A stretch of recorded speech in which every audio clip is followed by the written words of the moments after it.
Dans le monde des avions de combat, certains noms font peur et d'autres font rêver. Parmi eux, il en est incapable de mener toutes les missions de la guerre aérienne moderne.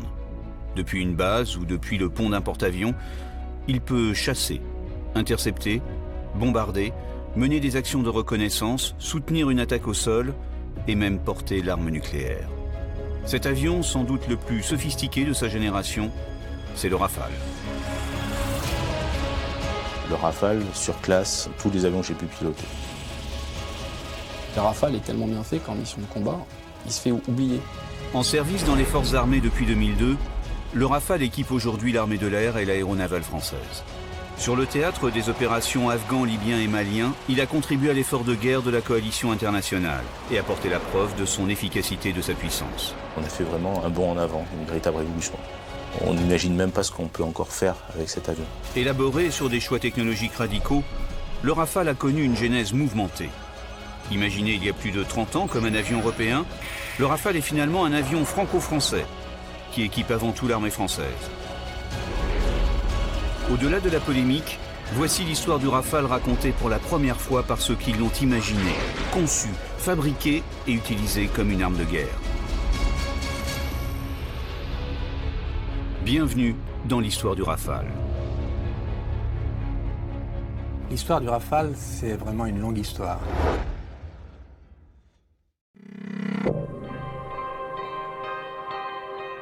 Milieu des années 70. Le monde est en pleine mutation, sociale, économique, mais aussi stratégique. D'un point de vue géopolitique, il est toujours divisé en deux blocs hérités de la guerre. Avec leurs alliés respectifs, les États-Unis et l'Union soviétique s'affrontent dans une guerre froide. Les armes en service sont issues de technologies anciennes. Beaucoup d'avions de combat ont été pensés dans les années 50 et 60. Mais la modernisation des flottes est en marche. Les F-15 et F-16 américains, tout comme les MiG-29 et les Sukhoi 27 russes, imposent leur supériorité.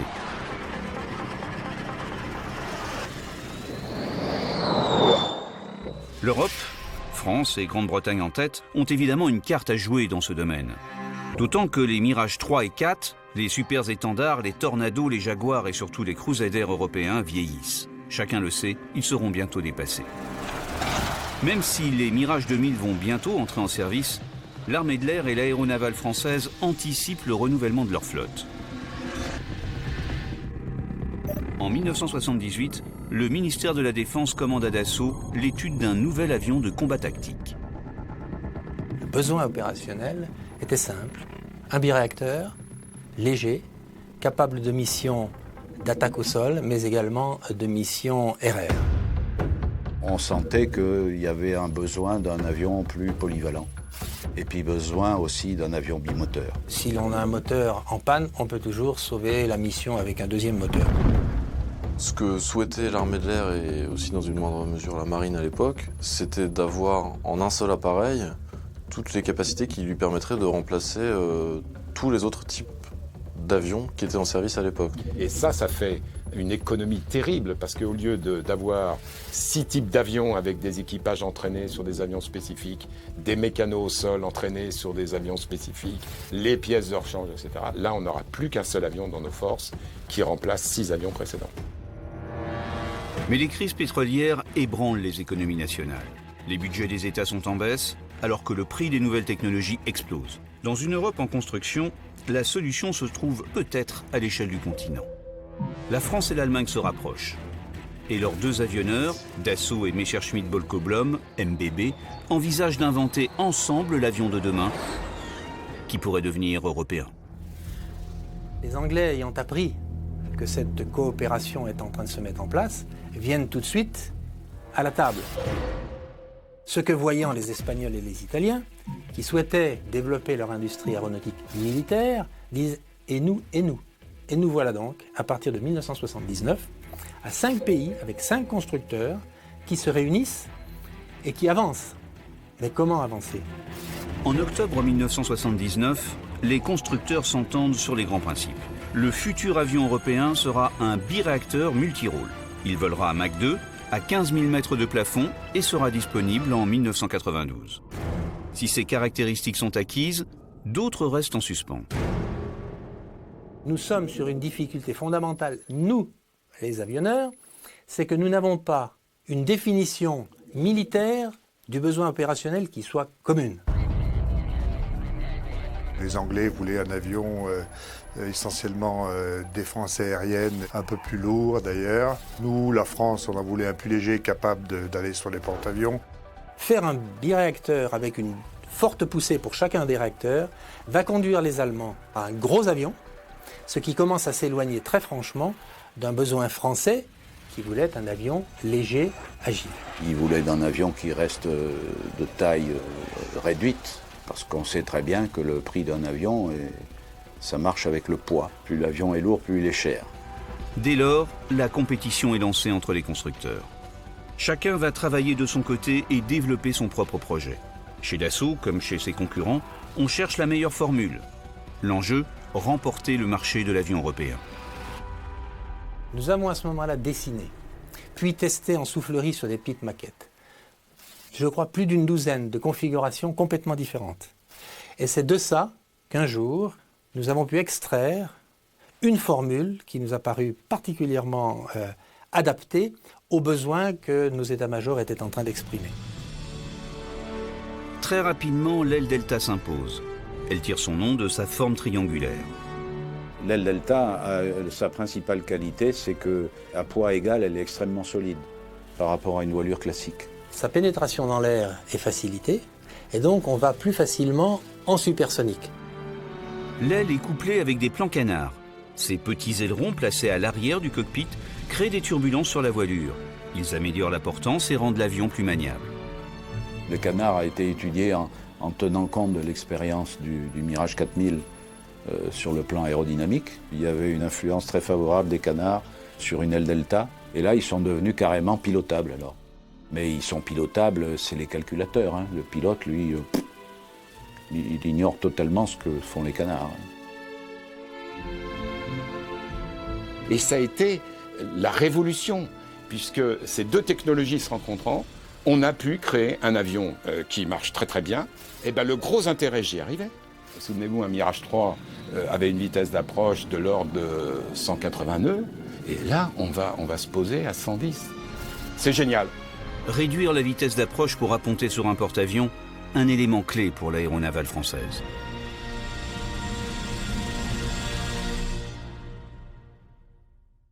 « 1980, Salon de Hanovre. Dassault et les Allemands de MBB exposent chacun leur maquette. 2 ans plus tard, Salon de Farnborough. C'est au tour de Panavia, un consortium germano-italo-britannique, de présenter son avant-projet. Les Anglais mettent 70 millions de livres sur la table pour développer un démonstrateur en vol, invitant Dassault et MBB à rejoindre Panavia. Mais pour les Français, le projet n'est pas convaincant. C'est un biréacteur.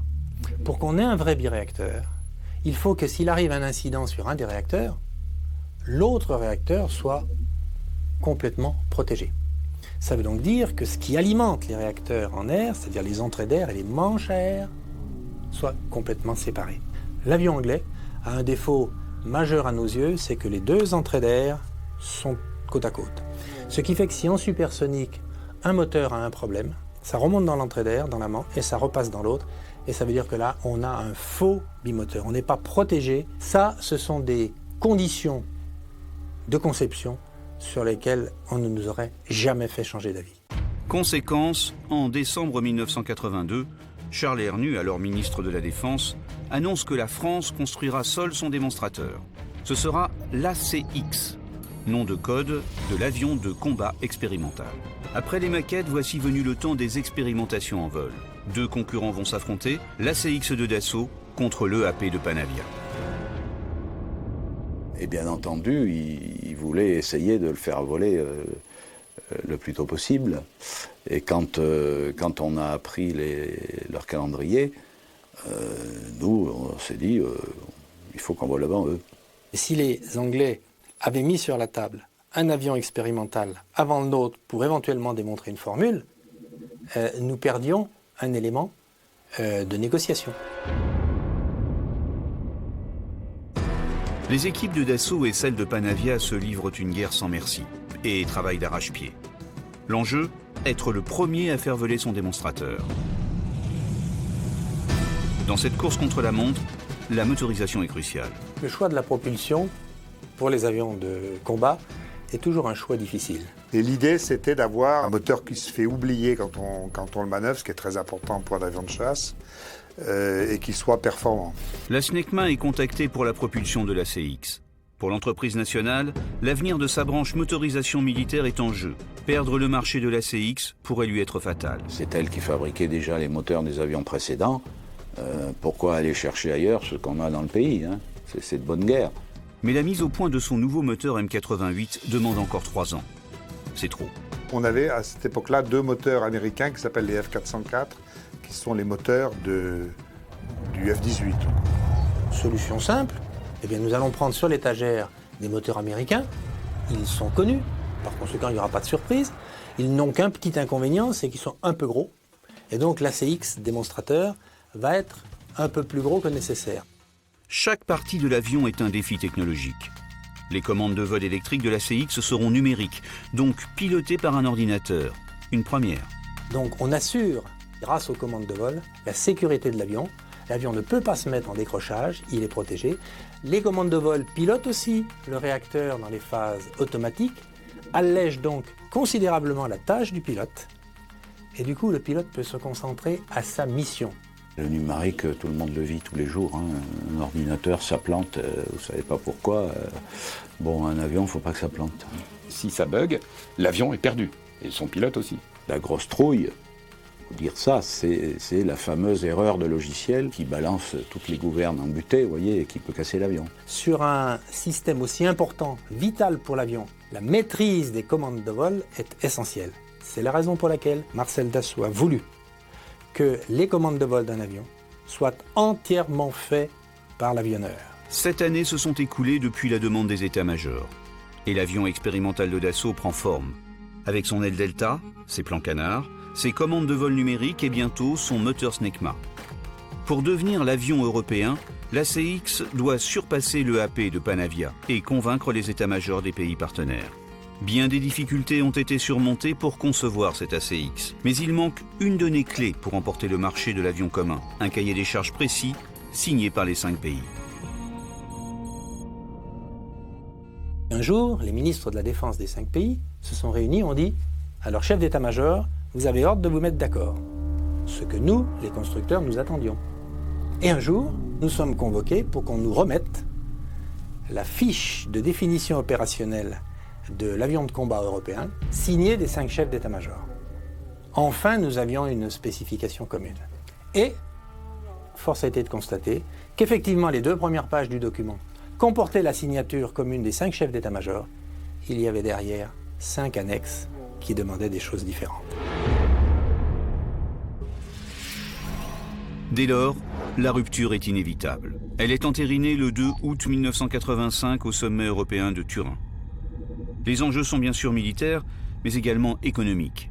Le gouvernement français tient à sauver son industrie aéronautique, et particulièrement la SNECMA, d'où le refus des Français d'équiper le futur avion de moteur anglais Rolls-Royce.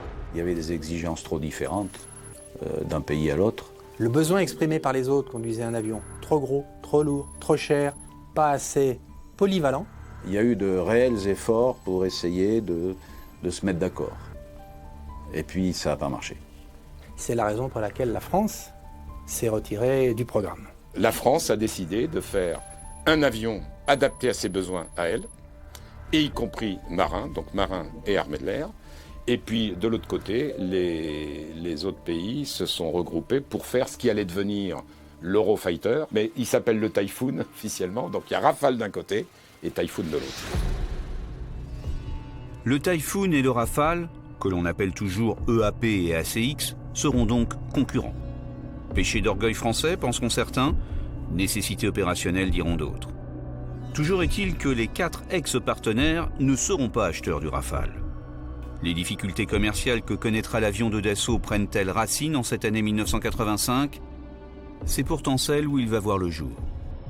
Quand à un moment donné un avion prend corps, on se dit le moment est venu de présenter aux autorités quelques mois avant le premier vol, de présenter aux autorités donc cet avion.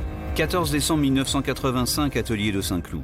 C'est le grand jour pour l'avion qui est présenté aux autorités en présence de Marcel Dassault. Selon la légende, c'est lui-même qui lui donne son nom, le Rafale. C'était une de ses dernières apparitions. Il avait dit la fameuse expression « ce sera un avion mondial ». Quand les journalistes lui avaient dit « alors votre avion il n'est pas européen », il avait dit « il sera mondial ». Il a toujours des réparties dans ce genre-là, Marcel Dassault. Marcel Dassault a eu pendant un temps des sentiments mitigés vis-à-vis des Rafales, au début. Marcel Dassault, visionnaire, a toujours aimé des avions relativement petits de taille, donc pas trop chers, de façon à ce qu'on puisse les exporter largement. Et au tout début, je me souviens de mes discussions avec Marcel Dassault, attention, ne faisons pas un avion trop gros, etc. Il est vrai qu'il entendait ce que voulaient les autres Européens à cette période, qui nous tirait vers le haut. Dieu merci, nous avons réussi à rester dans une taille raisonnable. Et à ce moment-là, je pense que Marcel Dassault a compris que la tendance était la bonne. Mais c'est vrai que les ingénieurs de bureau d'études que nous étions, pendant un temps, nous avons été sous une très forte pression de sa part pour continuer à faire un avion le plus petit possible, parce qu'il avait peur que si l'avion était trop gros, trop important, trop lourd, on aurait du mal à l'exporter dans beaucoup de pays clients.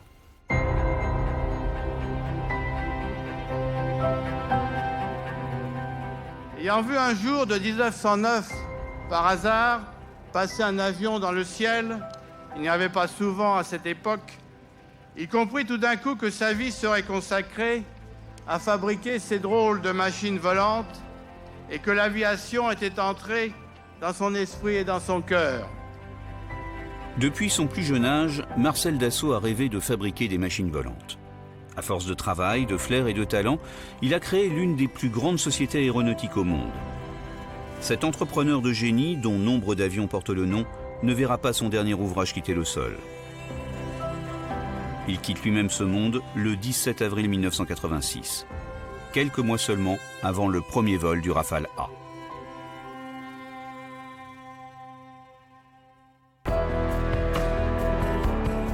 Partout dans les usines, on s'affaire pour mettre au point le démonstrateur du Rafale. L'enjeu, prouver au monde que la formule Dassault est la bonne afin de passer au stade du prototype. Et pour mettre toutes les chances de son côté, le mieux, c'est encore de voler avant l'avion anglais, qui lui aussi prend forme. Au cours du programme, la motivation était telle dans les équipes françaises qu'à 2 reprises, nous avons raccourci le programme en cours de route pour que l'avion vole en gros 9 mois avant la date qu'on avait initialement mis sur la table. Ayant commencé à faire marcher cet avion au sol, brancher l'électricité, brancher l'hydraulique, mis du carburant, puis ensuite aller sur ce qu'on appelle l'air de point fixe pour commencer à faire tourner les réacteurs, à un moment donné, on se dit, apparemment, tous les systèmes sont au point, sont réglés. Nous réunissons tous les partenaires, ingénieurs, chefs mécaniciens, pilotes, tous ceux qui s'occupent des servitudes autour de l'avion. Nous sommes sur le terrain d'essai en vol. Et l'on pose la question à chacun, individuellement, en votre âme et conscience, est-ce que vous avez tout fait pour que cet avion soit prêt à voler? Et il faut une réponse de chacun qui dit oui, nous sommes prêts.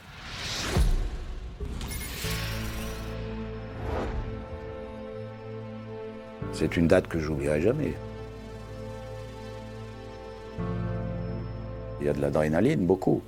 Il y a un stress comme un chanteur ou un artiste de théâtre avant de rentrer sur scène. Hein.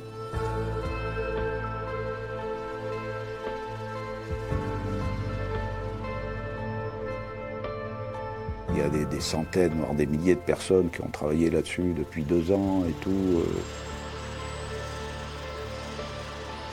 Qui tous ont essayé de faire leur possible pour que tout se passe bien, qui ont fait des trucs extrêmement pointus, très très soigneux et tout.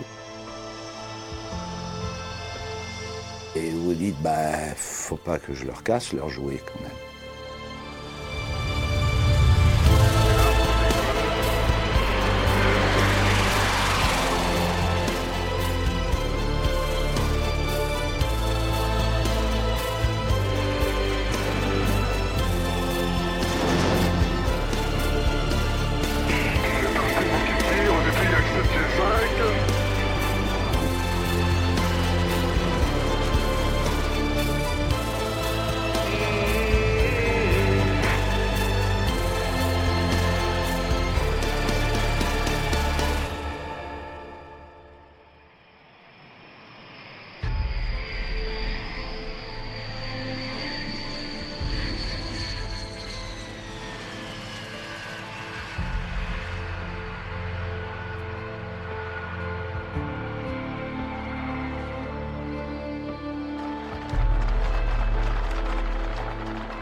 Et la première remarque que me fait Guy, bah tu vois, gros-père, ça s'est passé comme au simulateur. Techniquement, on a fait fort, hein, parce qu'on a fait Mach 1.3 au premier vol. Premier vol, Mach 1.3. Chaque fois qu'il y avait un vol d'un prototype, dès que le pilote était revenu, hop, il y avait le téléphone, il fallait parler à Marcel Dassault. Alors, que pense le pilote de mon avion, il disait. Et malheureusement, bah, il n'a pas vu le premier vol.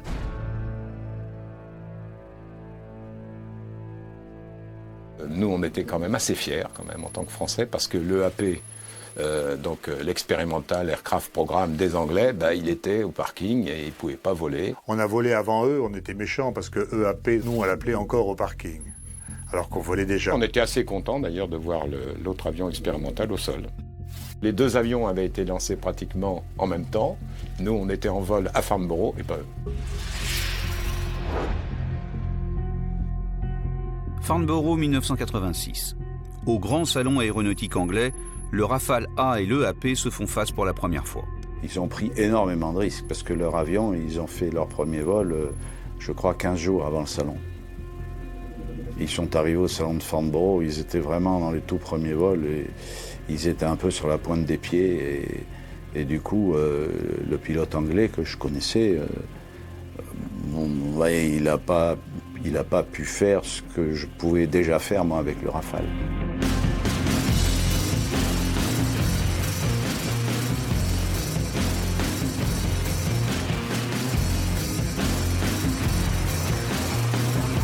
À la stupeur complète, les Anglais ont découvert notre avion expérimental en vol.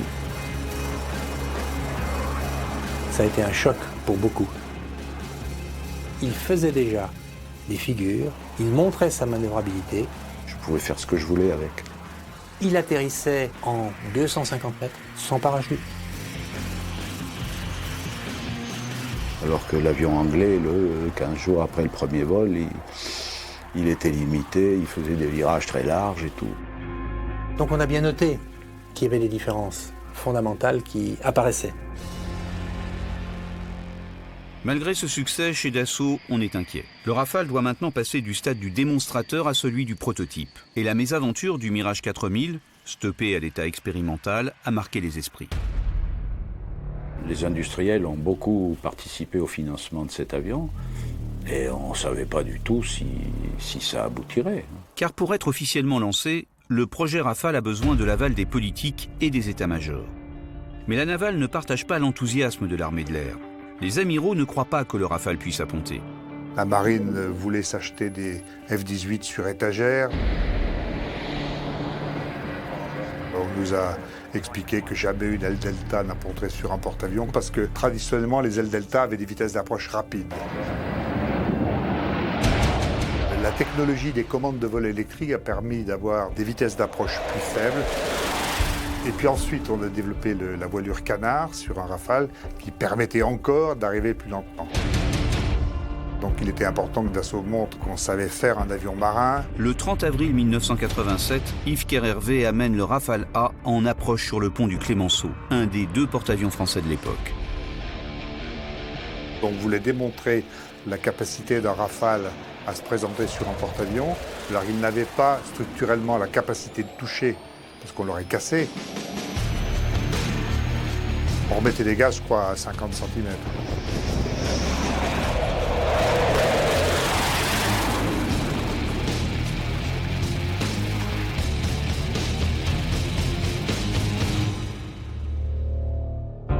Jusqu'ici, tout va bien. Mais le destin du Rafale dépend toujours de la décision des politiques. Au Salon du Bourget de 1987, le discours du Premier ministre Jacques Chirac est attendu avec fébrilité. Deux décisions majeures pour l'industrie aéronautique française et européenne peuvent être aujourd'hui officiellement annoncées. Le programme d'avions de combat futurs dérivés du Rafale, destiné à équiper, à partir de 1996, l'armée de l'air et la marine nationale.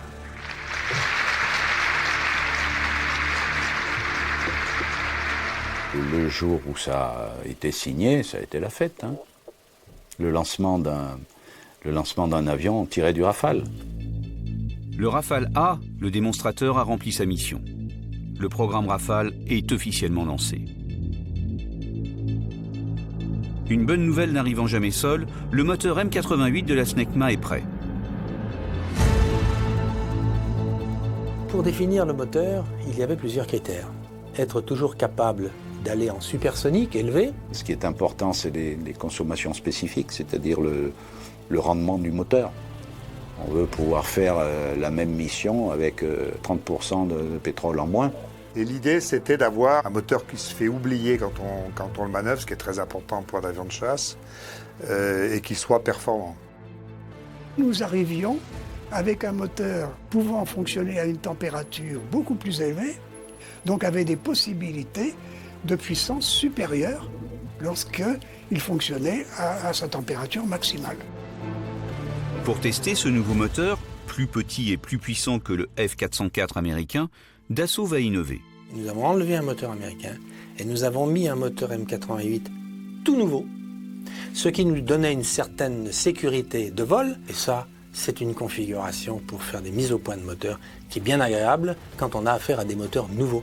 C'est dans cette étonnante configuration que le Rafale A s'élance pour être soumis à de nombreux tests.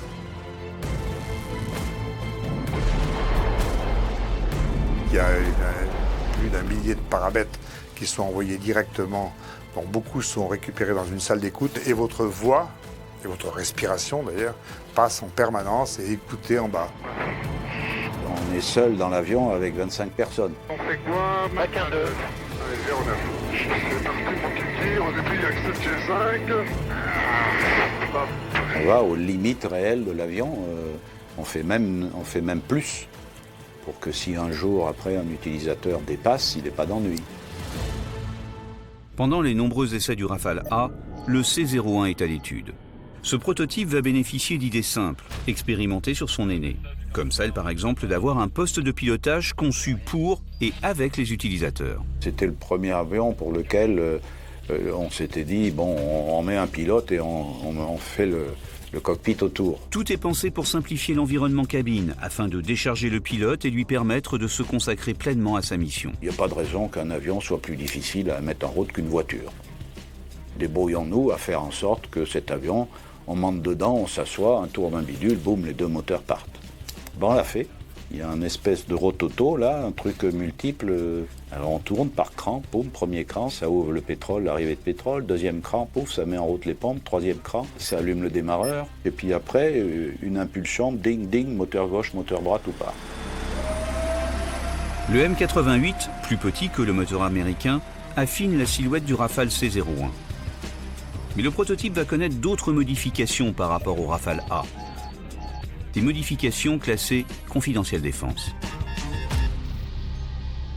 En 88, on nous a mis dans notre fiche programme une condition de furtivité pour notre avion.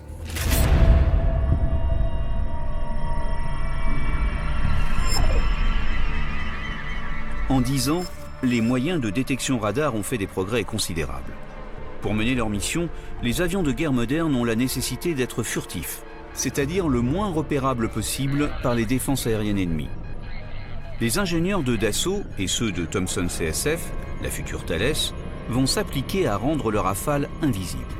En jouant sur les formes, les matériaux et en développant un système de protection électronique, ils vont repenser l'avion afin qu'il absorbe et dévie les ondes radar. Et alors donc on a tout redessiné. Tout a été vraiment étudié pour réduire au minimum ce qu'on appelle la signature radar de l'avion. Entre le Rafale, le C-01 et le Rafale A, il n'y a rien de commun. Pourtant, quand vous les voyez, vous dites que c'est le même avion. Ça ressemble, mais toutes les formes, il n'y a pas une forme identique. Il n'y a rien de commun à part les roues. Bien sûr, nous sommes dans des domaines un peu confidentiels, mais disons que la signature vue par l'avant d'un Rafale, c'est la signature d'un moineau.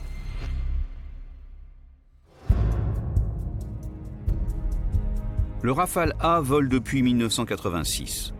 Au cours de centaines d'heures d'essais, il a démontré toutes ses capacités, a été poussé à ses limites et a permis de tester le moteur Snecma. L'avion expérimental blanc a terminé sa brillante carrière. Le prototype C-01, dans sa livrée noire, entre en scène. Équipé de 2 moteurs M88 et désormais furtif, ce Rafale décolle pour la première fois le 19 mai 1991. Si l'avion n'a plus rien de commun avec le Rafale blanc, pour les pilotes d'essai, la prise en main du C-01 est une simple formalité. De ce prototype, Dassault va décliner une version marine, le Rafale M01. Les seules différences, c'est d'abord les trains, qui sont plus costauds sur l'avion marin, et la crosse. Tout le reste est identique. Un avion embarqué sur un porte-avions est catapulté, c'est-à-dire que sur 75 mètres, vous devez tirer quelque chose qui peut peser jusqu'à 20 tonnes. Eh bien, ça passe par le train avant. Donc vous imaginez qu'il faut quelque chose d'extrêmement costaud. Et donc le train d'atterrissage d'un avion marine est énorme. Un train avant d'avion air fait 50 kg, un train avant d'avion marine fait 200 kg. L'appontage est un exercice un peu violent qui consiste, pour de simples raisons de précision, à ne pas arrondir quand on se pose. Si on veut se poser dans une zone qui fait en gros 30 mètres, il faut supprimer complètement cette phase d'arrondi et donc impacter avec des vitesses verticales fortes. Alors la crosse d'arrêt, c'est une crosse d'arrêt qui arrête l'avion en 60 mètres, 70 mètres. C'est pareil, elle prend 70 tonnes, 75 tonnes de traction vers l'arrière. L'avion marine fait 700 kg de plus que son camarade de l'armée de l'air. À part les appareaux, ça se dit comme ça, les appareaux marins, le train et la crosse, les avions sont rigoureusement identiques. En vol, vous ne pouvez pratiquement pas différencier un avion air d'un avion marin. Le premier vol sur M01, c'est un moment assez fort. Vous avez le président Serge Dassault qui est là, Bruno Revlin, il y a tout un tas de monde là autour de vous. Il faut tâcher de faire les choses proprement. Le Rafale Marine M01 prend son envol le 12 décembre 1991. Bon, les qualités de vol de l'avion sont les mêmes que celles du C sur lequel j'avais déjà volé et à peu près du Rafale A que je connaissais bien.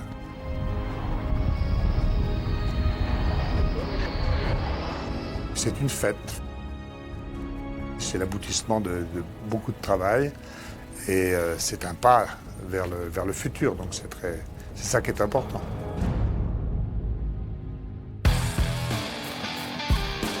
La piste d'un avion marine, c'est le pont d'un porte-avions.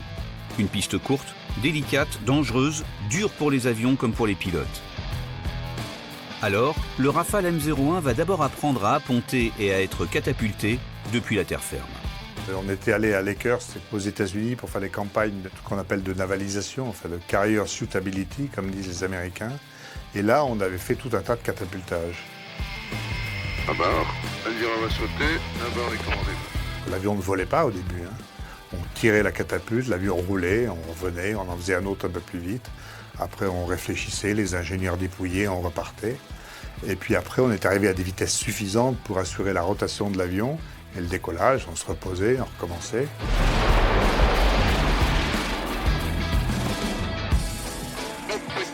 C'est bon, 5,56 EMS. Donc, le premier catapultage, en dehors de l'environnement, de la vraie mer et des moutons, c'était parfaitement aucune surprise. Alors, il y a ce qu'on appelle les ASSP, c'est-à-dire appontage simulé sur piste. C'est une manœuvre quand même qui demande beaucoup de précision et d'attention. Et donc, en général, avant d'aller sur le porte-avions, les pilotes s'entraînent, ils font ce qu'on appelle donc des ASSP.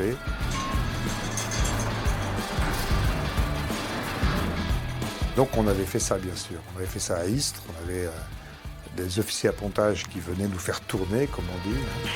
Oh, elle est haute. Allez, mon coco.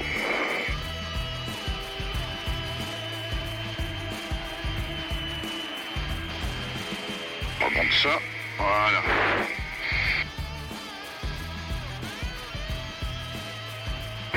Allez, mon coco. Allez, mon coco.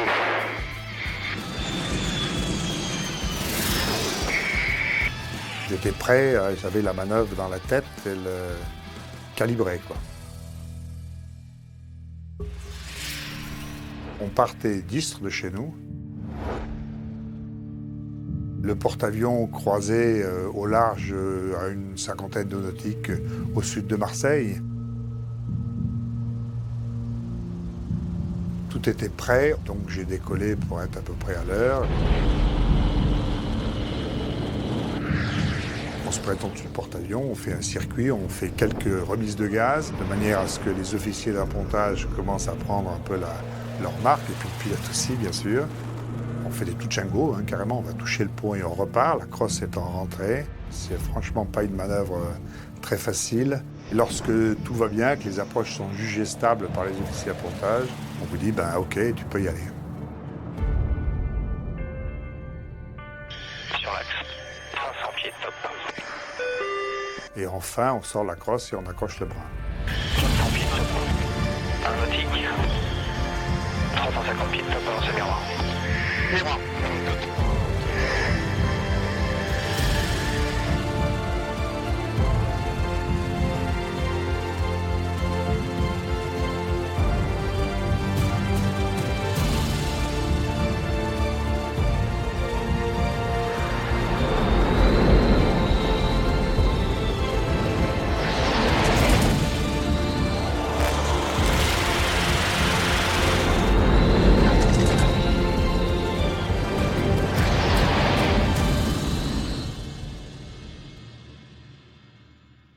Là, on a ponté.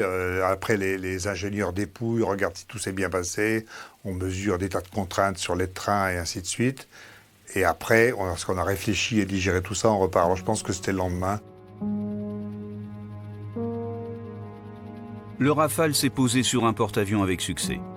L'heure est maintenant au premier catapultage. Afin de pouvoir s'arracher du pont d'envol, la catapulte va devoir amener le Rafale à 260 km/h sur 70 mètres, et ce, en moins de 2 secondes. Une accélération comparable à 2 fois celle d'une Formule 1. En sortie de pont, vous avez une rotation de l'avion assez brutale, parce qu'on va chercher dans les presque 20 degrés par seconde à cabrer. Le maximum qu'on prenne dans ces cadres-là, c'est 5 G5, mais longitudinalement. On n'a pas les mains sur les commandes. On a un blocage de la manette des gaz, qu'elle ne recule pas, et on ne met pas la main sur le manche. C'est une vieille habitude qu'ont tous les pilotes d'aviation embarqués. On salue, on pose sa main sur la cuisse et on attend. Ensuite, on récupère. En gros, c'est pour éviter de faire une bêtise.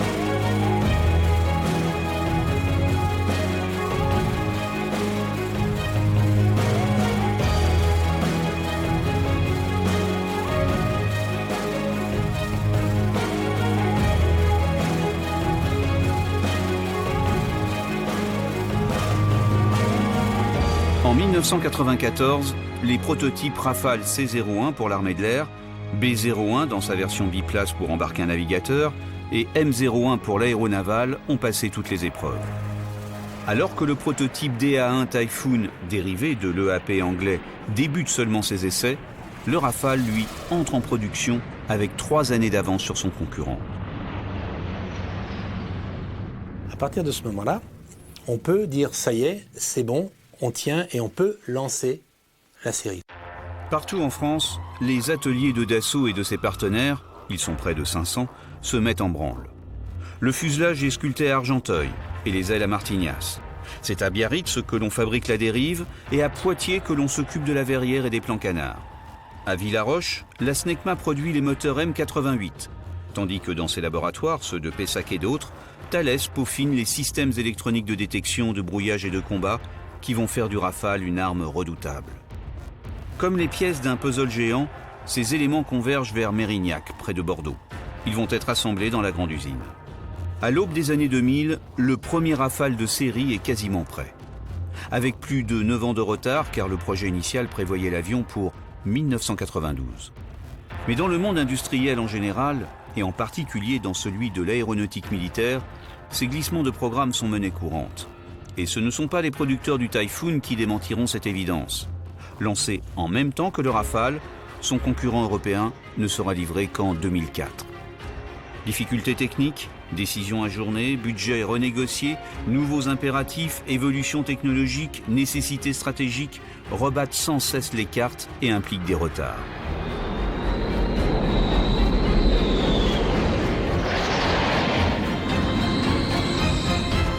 Le 18 mai 2001, la flottille 12F de l'aéronaval basée à Landivisiau est la première unité à recevoir ses Rafales, en remplacement des Crusaders, retirés du service 2 ans plus tôt. Ce même jour, le porte-avions Charles de Gaulle, tant attendu par la navale, est armé et opérationnel. Les Rafales de la 12F se posent enfin sur le pont de leur nouveau porte-avions. C'est un moment très émouvant parce que c'était pas évident d'avance qu'on ferait un très bon avion marin. C'est un rêve qui s'accomplit parce que être au départ des premiers coups de crayon d'un avion et puis devoir voler, c'est quand même l'aboutissement d'un rêve. L'armée de l'air devra attendre quelques années avant de voler sur Rafale. Les premiers sont livrés à l'escadron 1-7 Provence de Saint-Dizier en juin 2006. Pour ces pilotes habitués au Mirage 2000 ou F1, comme pour ceux de la navale qui abandonnent leur super étendard, il faut réapprendre et découvrir de nouvelles sensations. Aujourd'hui, nous n'avons plus grand-chose à dire, si ce n'est d'écouter les opérationnels, les pilotes des armées, qui reviennent de mission et qui nous disent ce qu'ils ont fait. Le premier vol, ça reste la découverte de la puissance de la machine, la découverte des commandes de vol, la première fois où on passe sur un avion avec un manche sur le côté. Il est sur le côté, il est tout petit, et après avoir décollé au bout de 15 minutes, j'y pensais même plus. C'est tellement naturel, en 10 secondes, voilà, l'affaire est faite. On se demande pourquoi auparavant on n'avait pas mis le manche sur le côté finalement. C'était sur une mission de défense aérienne avec quelqu'un que je connaissais depuis longtemps. La première chose qui m'a marqué, c'est qu'on a fait une figure que je n'aurais même pas imaginée en Mirage 2000. Et arrivé en haut de la figure, il se plaignait que ça manquait de puissance. Et je lui ai dit, tu te rends compte de ce qu'on vient de faire ? Il dit oui, mais tu verras, au bout d'un moment tu t'y habitues et c'est comme d'habitude, tu as toujours l'impression qu'il t'en manque. On découvre des sensations, on découvre un environnement, un bruit différent. Il y a des voix, des sons différents. Ce qui nous impressionne, c'est la poussée qui est complètement sans commune mesure avec celle qu'on a sur Mirage 2000. On a un avion qui est très puissant. Les qualités de vol sont excellentes. On a un domaine de vol qui est encore plus large. Ce qui est très impressionnant, c'est ses capacités dans les très basses vitesses. Il y a le confort. C'est un avion auquel on a gagné énormément en confort. On l'a bien vu après sur des missions de très longue durée. Quand on attaque les missions au simulateur, on a fait 5 semaines de cours au sol avant. Donc l'environnement, il commence à être bien connu. On a passé des heures à essayer de photographier les planches de bord, à mémoriser déjà tout ce qu'on pouvait faire avant d'arriver au simulateur. C'est vrai, quand le travail intellectuel et la prise de connaissance des mains et des doigts, c'est complètement différent. C'est vraiment comme un pianiste qui fait des gammes. Donc il faut les faire jusqu'à ce qu'on n'ait plus besoin de réfléchir pour utiliser une fonction. Il faut que les doigts s'habituent et aillent chercher les boutons sans que le cerveau ait besoin de donner un ordre. Le combat, des fois, ça se joue en quelques secondes, donc il ne faut pas qu'on perde de temps dans notre interface avec le système. Le 11 septembre 2001, 10 années après la chute de l'Union soviétique, l'ennemi prend un nouveau visage. En Afghanistan, une coalition internationale déclare la guerre au régime des talibans. La France y engage ses forces. Les Rafales, ceux de l'armée de l'air, basés à Douchanbe, au Tadjikistan, comme ceux de l'aéronaval depuis le Charles de Gaulle, mènent des opérations de soutien et de bombardement. Pour le Rafale, c'est le baptême du feu. Mais pour les militaires, l'avion n'est pas encore tout à fait opérationnel. Il est d'ailleurs modifié en urgence afin de porter des bombes à guidage laser. Le Rafale n'est pas non plus totalement autonome. Au printemps 2007, c'est accompagné des anciens Mirage 2000 et Super Étendard que le débutant mène ses premières missions, avec succès. Dès l'année suivante, les Rafales relèvent certains Mirages et prennent leur place au sein de la coalition. Désormais basés à Kandahar, au cœur de l'Afghanistan, ils porteront des coups décisifs aux talibans.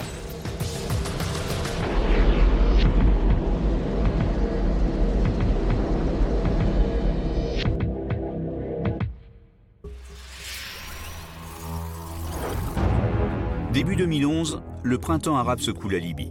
Un mouvement insurrectionnel veut renverser le régime du colonel Kadhafi. La riposte est sanglante. En mars, la France intervient dans le cadre de la résolution 1973 du Conseil de sécurité des Nations Unies. Objectif, protéger les civils libyens pris sous le feu des forces fidèles à Kadhafi.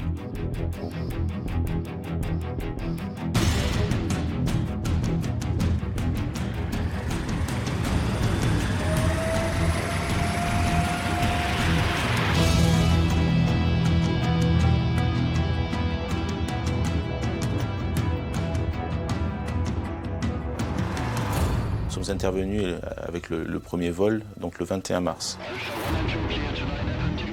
pour intervenir donc sur le théâtre libyen.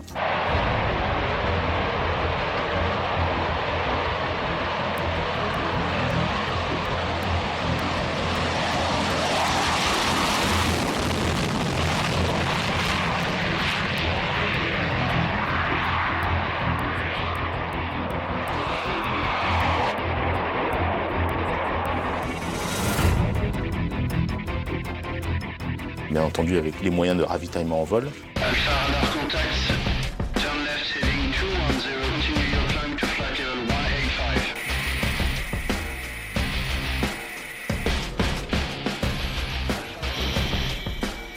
Liner southwest, 15 miles, 3000. Clear to climb block 3 for Roma, 36,000 approved.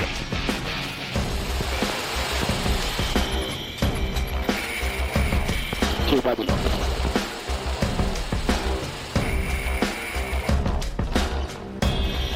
Caution liner south, 10 miles. You continue vector 060 miles right.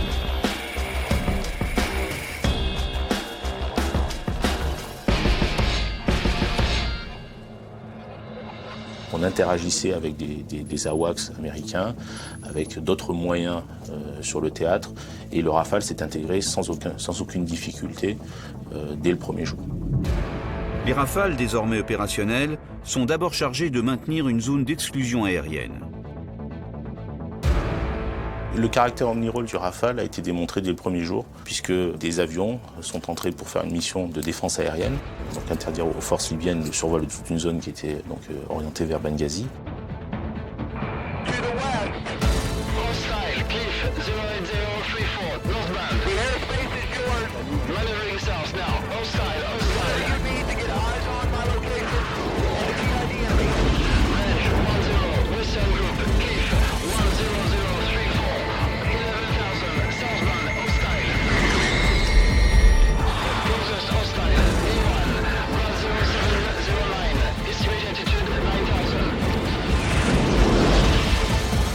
Également a permis de faire une frappe ciblée sur des moyens militaires qui menaçaient la population.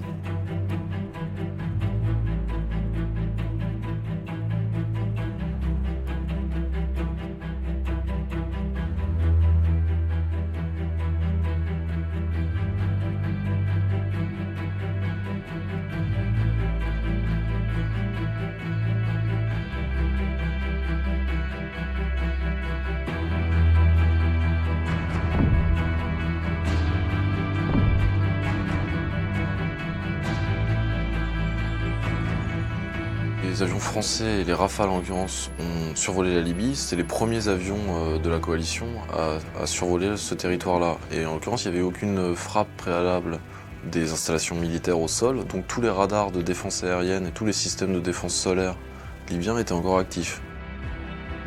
Il a fallu faire appel aux capacités de détection et de brouillage du Rafale lui-même, qui lui a permis au final de ne pas être engagé. Aucun appareil n'a été abattu par les défenses libyennes.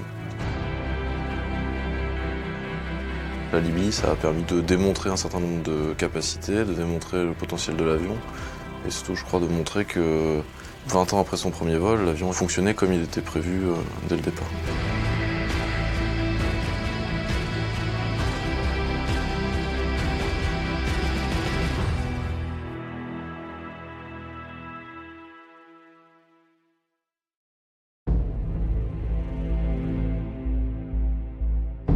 Le Rafale surclasse tous les avions que j'ai pu piloter. C'est un avion qui est complet, qui sait tout faire, qui ne demande qu'à évoluer. On n'imagine même pas ce qu'on peut encore faire avec cet avion. Le but d'un outil de combat, c'est de se faire oublier. S'il est bien fait, on l'oublie. Et le Rafale est tellement bien fait qu'en mission de combat, il se fait oublier. Donc on n'a pas à dépenser d'énergie pour gérer le système. Le système, il se gère quasi tout seul. Tout ce dont on a besoin pour se battre est au bout des doigts. Il représente un vrai saut en avant par rapport aux générations précédentes. Ça facilite grandement le soutien déjà. On peut imaginer que si on a une seule flotte d'appareils, on a un seul type de pièces détachées, une seule chaîne logistique en fait. Là en plus on a une synergie pour la première fois entre l'armée de l'air et la marine qui utilisent le même appareil. On a pu développer un avion Rafale qui, avec le porte-avions Charles de Gaulle, représente le fer de lance de la défense française. La démonstration opérationnelle a été faite. Elle a été faite à bord du porte-avions, pour les avions de la marine qui sont allés en opération. Elle a été faite pour l'armée de l'air. Là, c'est vraiment une conclusion qui nous réconforte parce qu'elle valide des choix qui, pour certains d'entre eux, ont été faits il y a 20 ans.